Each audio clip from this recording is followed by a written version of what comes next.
ಈ ಸಮೀಕ್ಷೆ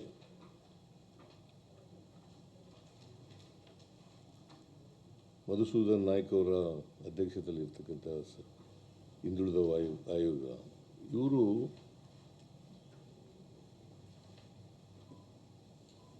ಜಾತಿ ಗಣತಿಯನ್ನು ಸಮೀಕ್ಷೆಯನ್ನು 2025 ಸೆಪ್ಟೆಂಬರ್ 22ರಿಂದ ಅಕ್ಟೋಬರ್ 7ರವರೆಗೆ ಸೆಪ್ಟೆಂಬರ್ 22, 2025 ಅಲ್ಲಿಂದ ಅಕ್ಟೋಬರ್ 7ರೊಳಗಡೆ ಮುಗಿಸಬೇಕು ಅಂತ ಮಾಡಿದ್ದಾರೆ. ಯಾಕಂತಂದರೆ ಈ ಅವಧಿನಲ್ಲಿ ದಸರಾ ರಜಾ ಇದೆ. 22ಕ್ಕೆ ಉದ್ಘಾಟನೆ ಆಗ್ತದೆ ದಸರಾ, 2ನೇ ತಾರೀಕಿಗೆ ಜಂಬೂ ಸವಾರಿ ಮುಗೀತದೆ.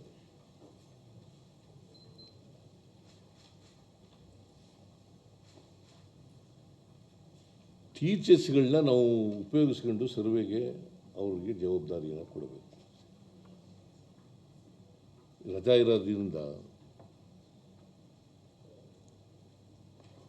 ಸರ್ಕಾರಿ ಶಾಲೆಯಲ್ಲಿರ್ತಕ್ಕಂಥ ಟೀಚರ್ಸ್ಗಳು, ಉಪಾಧ್ಯಾಯರುಗಳು ಅವರನ್ನು ಸರ್ವೆಗೆ ಬಳಸ್ಕೊಳ್ತಕ್ಕಂಥದ್ದು ಸುಮಾರು 1,60,60,000 ಅಲ್ಲ,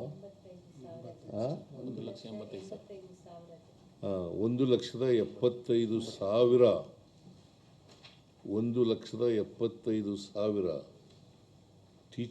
ಉಪಾಧ್ಯಾಯರುಗಳನ್ನು ಈ ಕೆಲಸಕ್ಕೆ ನೇಮಕ ಮಾಡ್ಕೊತಾ ಇದ್ದೀವಿ. ಅವರಿಗೆ ವಿಶೇಷ ಸುಮಾರು 20,000 ರೂಪಾಯಿನವರೆಗೂ ಕೂಡ ಕೊಡ್ತೀವಿ ಅಂತ ಹೇಳಿ ಮಾಡ್ತಾ ಇದ್ದೀವಿ. ಇದೇ ಜಾಸ್ತಿ ಆಗ್ತಾ ಇರ್ತಕ್ಕಂಥದ್ದು. 20,000 ಮಾಡ್ತಾ ಇದ್ದೀವಲ್ಲ, 1,75,000 ಟೀಚರ್ಸ್ಗಳಿಗೆ 25 ಕೋಟಿ ಅವರಿಗೆ ರೆಮ್ಯುನರೇಷನ್, 325 ಕೋಟಿ ಅವರಿಗೆ 325 ಕೋಟಿಯಷ್ಟು ರೆಮ್ಯುನರೇಷನ್ ಆಗುತ್ತೆ.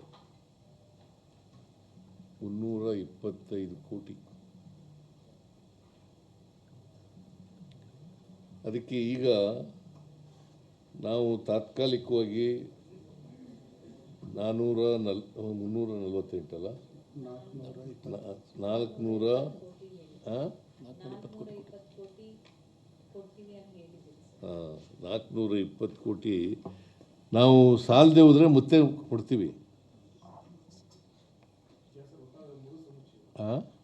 ಮರು ಸಮೀಕ್ಷೆಗೆ ಟೀಚರ್ಗಳದೇ 325 ಕೋಟಿ ಆಗುತ್ತೆ.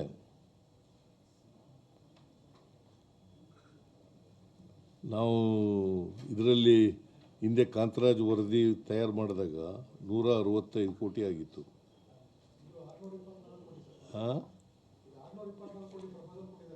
ಯಾರು ಈಗ ನಾನು ಹೇಳ್ತಾ ಇರೋದಕ್ಕೆ ಬರ್ಕಳಪ್ಪ ನೀನು.